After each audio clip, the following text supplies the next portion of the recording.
विद्यार्थियों, आज हम लोग 7वीं कक्षा की गणित के अभ्यास 3.4 के प्रश्नों को हल करना सीखेंगे। तो पिछले वीडियो में इस अभ्यास का पहला प्रश्न हमने हल किया था, वैज्ञानिक संकेतन या संख्याओं का मानक रूप क्या होता है। इसी पर आधारित प्रश्न इस प्रश्नावली में है।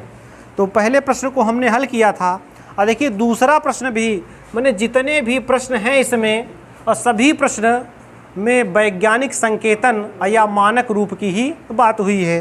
तो देखिए दूसरे प्रश्न में कह रहा है कि 92, अब इसके बगल जीरो कितने हैं, 3 2 5 2 7 2 9 9 शून्य लगा रखा है।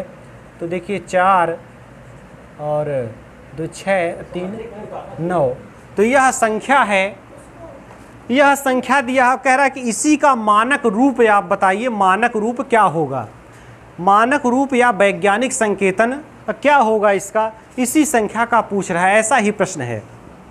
तो देखिए इसमें हमने बताया था कि जितनी माने आपकी जो संख्या है उस संख्या में एक अंक बाद आप दशमलव लगाना है। एक अंक बाद दशमलव लगाएंगे या फिर दशमलव के बाईं ओर सिर्फ एक ही अंक होगा और दाईं ओर जितने भी अंक होंगे संख्या में वो सारे होंगे, मगर शून्य कोई भी नहीं होगा। तो अब देखिए जब इस प्रश्न को हम हल करेंगे तो सबसे पहले हम 9.2 लिख लिया हमने, 9.2 हमने लिखा। गुणते 10 की पावर आपको करनी है, 10 पे पावर क्या लगेगी और यही आप जान जाएंगे तो आपका यह वैज्ञानिक संकेतन या मानक रूप अब बन जाएगा। तो देखिए अब इसमें आप यह समझिए पहले कि घात हमारी ऋणात्मक होगी या धनात्मक। तो हमने बताया था कि दशमलव यदि दाईं ओर खिसकेगा तो आपकी घात ऋणात्मक होगी और बाईं ओर दशमलव जाएगा तो आपकी घात धनात्मक होगी। तो पहले आप देखिए कि दशमलव इस संख्या में पहले था कहाँ। तो दशमलव कहाँ था, दशमलव हम कल्पना करेंगे कि दशमलव यहाँ पर था, क्योंकि यही एक ऐसी जगह है कि यहाँ हम दशमलव लगा दें और तो भी इस पूरी संख्या का मान नहीं बदलेगा, और यदि हम दशमलव यहाँ लगा दें तो इस पूरी संख्या का मान बदल जाएगा। तो आप कल्पना हम कर लेते हैं कि मान लेते हैं सब दशमलव यहीं पर होगा। तो जब यहाँ पर दशमलव है और दशमलव आ कहाँ गया, दशमलव यहाँ आ गया खिसक कर, तो दशमलव किस ओर खिसका है, बाईं ओर या दाईं ओर। तो हम दशमलव देख रहे हैं कि बाईं ओर खिसका है। और जब दशमलव बाईं ओर खिसका है तो घात हमारी कैसी होगी, धनात्मक होगी। तो एक चीज़ तो हम जान गए कि हमारी घात कैसी है, धनात्मक है। अब लेकिन धनात्मक है तो धन लिखने की आवश्यकता नहीं है। अब यहाँ पर पावर कितनी लगेगी वही पावर आपको देखनी है। तो पावर कितनी होगी यह जानने के लिए आप ऐसा करिए कि दशमलव कितने अंक खिसका है।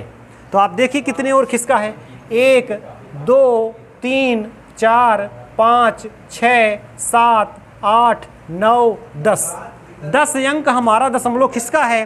तो यहाँ 10 की पावर क्या हो जाएगी, 10 हो जाएगी। तो बिल्कुल यही आपका मानक रूप हो गया।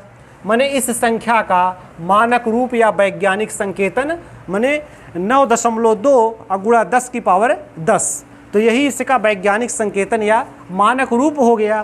तो इस तरह के प्रश्न पहले में कई पार्ट वाइज प्रश्न थे जो आप अच्छे से समझ चुके हैं। तो तीसरे प्रश्न को हम देख लेते हैं। तीसरा प्रश्न भी इसी पर आधारित है, ऐसे ही है। कह रहा है जनसंख्या घड़ी के अनुसार किसी दिन भारत की जनसंख्या इतनी थी, वैज्ञानिक संकेतन में लिखिए। तो प्रश्न का कोई मतलब नहीं, जो संख्या है इसमें उसी का वैज्ञानिक संकेतन आपको लिखना है। तो वो संख्या हम दे रहे हैं, संख्या क्या है, संख्या इसमें लिखी है 1 अरब 22 लाख 1 अरब 22 करोड़ 1 अरब 22 करोड़ 1 अरब 22 करोड़ 5 लाख और बस यही 00 है। तो देखिए प्रश्न आपके सामने है, माने कि 1 अरब 22 करोड़ 5 लाख। तो अब इसका वैज्ञानिक संकेतन आपको लिखना है कि वैज्ञानिक संकेतन में यह संख्या कैसे लिखी जाएगी। तो बस इसमें कुछ हल नहीं करना है, आप देखते ही प्रश्नों को हल करेंगे और सीधा उत्तर लिखेंगे। तो दशमलव आप देखिए कहाँ है, तो दशमलव कल्पना करिए दशमलव यहीं पर है, क्योंकि दशमलव यहाँ पर हो जाएगा तो फिर इसका मान बदल जाएगा, फिर 1 अरब यह नहीं पढ़ा जाएगा। तो दशमलव यहाँ पर है और दशमलव हमको खिसका के ले कहाँ जाना है और दशमलव हमको यहाँ लाना है। तो हम ऐसा लिखेंगे 1.2205। जहाँ तक अंक मिलते हैं वहाँ तक हम लिखते हैं, शून्य को नहीं लिखते और गुणते 10 की पावर में हम फिर लिखते हैं। अच्छा, एक चीज़ यहाँ आप समझ लीजिए, कभी कभी ऐसा भी होता है कि खाली 2 डिजिट लिखे जाते हैं, ये 0.5 भी नहीं लिखा जाता, या कभी कभी सिर्फ 1.2 लिखते हैं और ये 2.05 भी नहीं लिखा जाता, फिर डायरेक्टली पावर आ जाती है। तो बहरहाल जो ये लिखा है ये बिल्कुल सही है, 1.2205 गुणे 10 की पावर। तो अब देखिए, अब 10 की पावर धनात्मक होगी या ऋणात्मक, पहले आप ये मैंने निर्णय करिए। तो आप देखिए दशमलव किधर खिसका है, दशमलव यहाँ से यहाँ आ गया, तो दशमलव बाईं ओर खिसका या दाईं ओर, बाईं ओर खिसका। तो जब बाईं ओर दशमलव खिसकेगा तो पावर धनात्मक होगी या ऋणात्मक, पावर धनात्मक होगी। तो धनात्मक जब पावर होगी तो यहाँ पर धन लिखने की आवश्यकता नहीं है। अगर पावर ऋणात्मक होती तो हम ऋण लिखते, लेकिन धनात्मक है तो धन लिखने की आवश्यकता नहीं है। तो फिर पावर यहाँ लिखें कितनी, इसको जानने के लिए आप देखिए कि दशमलव यहाँ से खिसक कर जब यहाँ आया तो कितने अंकों को क्रॉस किया उसने। तो अंकों की संख्या 1 2 3 4 5 6 7 8 9 अंक दशमलव खिसक गया है, तो यहाँ पावर इसकी हो जाएगी 9। अब बस यही इसका वैज्ञानिक संकेतन या मानक रूप हो जाएगा। तो बिल्कुल आसान प्रश्न है। एक प्रश्न हम और हल कर दे रहे हैं आपका, वह भी ऐसे ही है कि मैंने इस समय प्रश्न तो लिखा है, मगर कुल मिलाकर बात इतनी है कि 3500 का वैज्ञानिक संकेतन क्या होगा। तो चौथे प्रश्न में 3500 इसका वैज्ञानिक संकेतन आपको लिखना है। तो इसका तो बेहद आसान है, आप हमारे हल करने के पहले ही हल कर सकते हैं। इसका वैज्ञानिक संकेतन क्या होगा, तो आप इससे हल करिए अपने से ही। तो देखिए हम भी हल कर दे रहे हैं, 3.5 गुणते 10।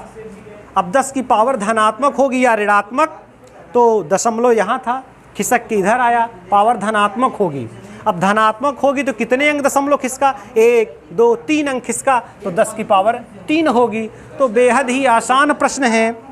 तो आज बस इतना ही, मैंने इस अभ्यास के 4 प्रश्न हल हो गए हैं और शेष प्रश्नों को कल के वीडियो में हम लोग हल करेंगे। लेकिन आप लोग अभ्यास ज़रूर करिए। अब प्रश्नों का पुस्तकें आपके पास हैं और उसमें से प्रश्न आप स्वयं एक बार हल करिए। यदि ना समझ में आए तो आप पुनः से वीडियो को देख सकते हैं। तो अभ्यास बिल्कुल ज़रूरी है, यदि आप अभ्यास नहीं करेंगे तो फिर सब ये बेकार हो जाएगा हम लोगों की मेहनत। तो आज के लिए बस इतना ही, शेष कल के वीडियो में। धन्यवाद।